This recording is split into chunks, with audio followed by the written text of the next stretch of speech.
Hello and welcome back to the course on blockchain, and today we're talking about security. So we've got two topics, Ethereum virtual machine and gas. Let's see how they relate to security. Okay, so here's our system so far, our setup. We've got the blockchain, we've got the network, we've got the smart contracts, we've got the data, the transactions, we've got everything. Like you can see, this system has grown, is becoming so complex. And in complex systems, you have security threats. You have more and more opportunities for things to go wrong. And so let's start with this question. What are the most obvious, most evident security threats that might have popped up along our discussion so far? So we've already discussed one, and that one was the whole notion of loops, of why Bitcoin script never included loops, because somebody might maliciously or by accident include an infinite loop or a very heavy loop that would really slow down the computations on all of these nodes and slow down the network, and people wouldn't be happy and so on. So they didn't include loops, but Ethereum did. So we still haven't discussed how they solved that problem. How come their loops are not a potential threat? And on the other hand, a second problem that might have popped into your mind when we were discussing smart contracts is these smart contracts run on every single node, on every single machine in the network. How convenient is that for a virus? If somebody writes a virus as a smart contract and sends it out on a blockchain, gets copied to all the computers, then all of a sudden it's the end. Like everybody's machine is infected. And let alone the viruses, what if these smart contracts gain access to your private files? They're running on your machine. What if they access your files that you have on your hard drive and any, like, maybe to even your webcam and things like that? Who needs that? Why? Where's the protection from that? And so those are the two main security threats that we're going to address today. So let's outline them here. We've got viruses and access to private files, and infinite loops, or even just heavy computations. That's also sufficiently bad. So let's have a look. How these problems solved? The first problem in our list, which is the viruses, what is done about that is when you participate in the network, you actually get an Ethereum virtual machine, or otherwise EVM. So it's the first topic here in our header. And what the EVM is it's a virtual machine that is running on your computer, and therefore it completely encapsulates everything that runs there. So this smart contract, it actually runs, it is on your computer, but inside your computer, it's kind of like having a computer inside of your computer. You have that virtual machine inside your computer, and nothing can get out of that virtual machine. It's like the smart contract or any other program that's running on the virtual machine doesn't know that anything outside of that virtual machine exists. You're guaranteed that anything that happens on the virtual machine stays on the virtual machine. So if something were to go wrong, it would only go wrong inside that virtual machine, and you could just delete it off your computer. It would never actually spread onto the rest of your hard drive and all the everything else that you have on your machine. And at the same time, also what that means is because it's secluded, because it's detached from the rest of your computer, that means the smart contract will never have access to your files, to your private files, to other things that you have on your computer. It will never ever be able to see them. And so there you have that confidence and security that you're safe, that your privacy is safe. So that's how they solve that viruses and privacy issue with the Ethereum virtual machine. And now we're going to talk about the second issue of infinite loops or heavy calculations. How do they solve that? That's a tough one to solve. Well, that's where the concept of gas comes in. It's a really cool concept. In my view, it's an ingenious solution, and the solution is, for any computation that's run on the blockchain, the developers of the smart contract need to pay. Well, the smart contracts needs to pay. So you have a notion of gas, and you use that gas to pay for any calculations that you need to run. And it's like a car. For a car to run, For a car to move, it has to use gas. Same concept here. And let's have a look at some examples here. So there's a list of costs, or like a table of costs, and this is like the official information from Ethereum. So here they specify how much gas units it costs to run an operation. For example, to run an addition operation, it costs 3 units of gas. To run a multiplication operation costs 5 units of gas. It's because it's more expensive to run multiplication operation because they're more computationally heavy. To run a subtraction operation is 3 units of gas, integer division 5, and you can look through these. For example, bitwise and operation 3, signed less than comparison 3, and so on.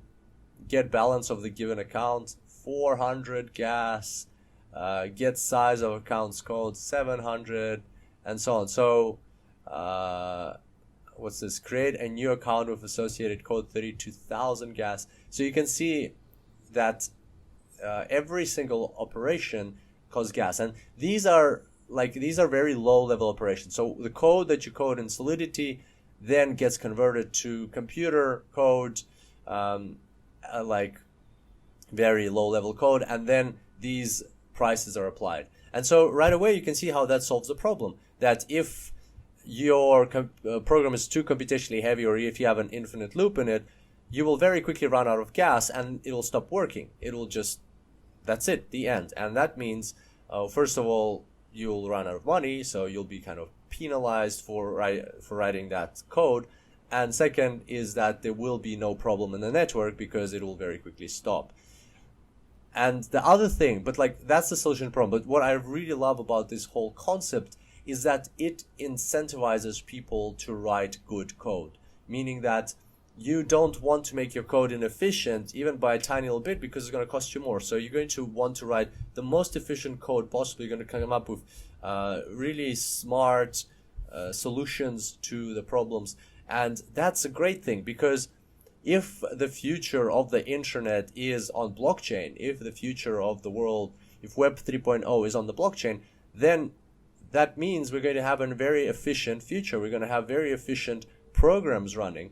And that's really cool, because how often do you go on a website and it takes like 5 seconds to load, or like 7 seconds to load, or you're running a program on your computer and it's just very slow and you don't see why it's so slow and it's unnecessarily slow. It's simply, a lot of the time, it's simply because people don't write efficient code. But when you have to pay for your code to run, then it's a whole different story. You're going to put in much more effort into writing efficient code. So I think it's a very smart solution like that. Then I also wanted to show you the ethgasstation.info over here. And I don't use this website. I'm not a developer, but if you are going to be developing things, you might want to check it out. I think what it does is it helps you estimate how much gas you're going to be paying and so on. So yeah, the point is it exists. They actually take care of their community and they make sure that you have access to information like that. And the other thing I also want to mention is that in Ethereum, you might know that they have Ether as the cryptocurrency. So why do they need gas? Why wouldn't they just use Ether to pay for the code? Well, the thing is that the price for Ether fluctuates extremely all the time. It's like up and down daily. And so if these prices were in Ether, then they would, like in dollar terms, running like a addition operation might cost like half a cent one day and cost 10 cents the other day. And so it would be very unpredictable to try to know what your running a program is going to cost. But since they price them in gas, all they need to do is set up the conversion rate between gas and Ether, and that way, as the price of Ether fluctuates, you can adjust the conversion rate between gas and Ether. And with that, I think, because again it's a distributed system, there's no central authority, the way they decided, as far as I know, is by community consensus, that conversion rate. So these are more or less fixed, and then the conversion rate between gas and Ether is decided by community consensus in some way. And yeah, so that's how the system works. And the other thing I wanted to say here is that this, now that we know the connection between gas and ether, we can see the difference between ether and Bitcoin.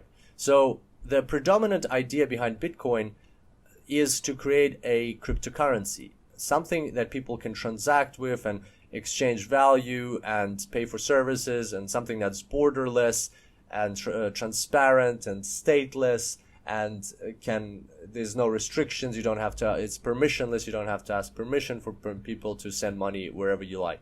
And that's the core principle behind Bitcoin.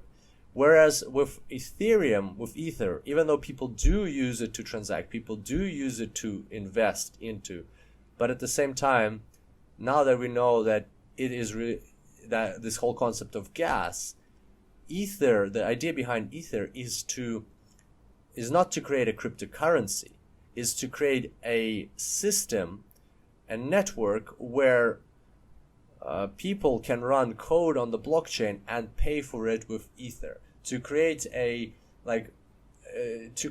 system where you can actually create applications that will run on the blockchain, and payment for those for running applications, as we saw, is absolutely necessary, because otherwise people are going to abuse the blockchain. Is going to they're not going to write efficient code and so on. So Ether is a means to create that environment where programs can be safely created and run on the blockchain, and that facilitates all the promises of Ethereum, that we're going to have all of these applications, all these programs, all of these decentralized applications, and so that we can move to a future where there are no central organizations that have the servers where everything is running. So it's just a way for all of that to happen. It wouldn't have been possible without Ether, because of that whole notion of the Turing completeness of the language. So you can see how it all ties in together. In order to have Turing completeness, you have to have a cost for these operations. Otherwise, the system's going to be abused. And that's why Ether comes in. And Ether is, therefore, not just a cryptocurrency. It's actually the means for all of this whole thing to work. So it's actually much, much more than a cryptocurrency. The foundations behind Ether are much more involved than just a means to exchange value.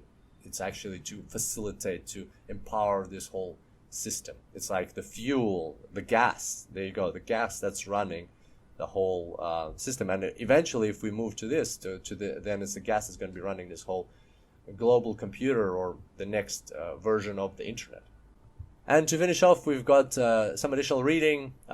Interesting comparison here, because the author took some operations and calculated their cost in US dollars. For instance, to add or subtract to integers, it would cost that many dollars, or for $1 you would get 37,000 subtractions. Or to add or subtract to integers 1 million times, it costs you $26.55. Well, that's at the time of writing. Of course, the prices fluctuate. But yeah, so if you're interested to learn a bit more about that, then we'll link this in the course notes. So there we go. We talked about two security problems today: viruses and access to private files, and heavy computations and infinite loops. And we saw how Ethereum solves them with the Ethereum virtual machine and the whole concept of gas. I hope you enjoyed today's tutorial, and I look forward to seeing you back here next time. Until then, enjoy blockchains.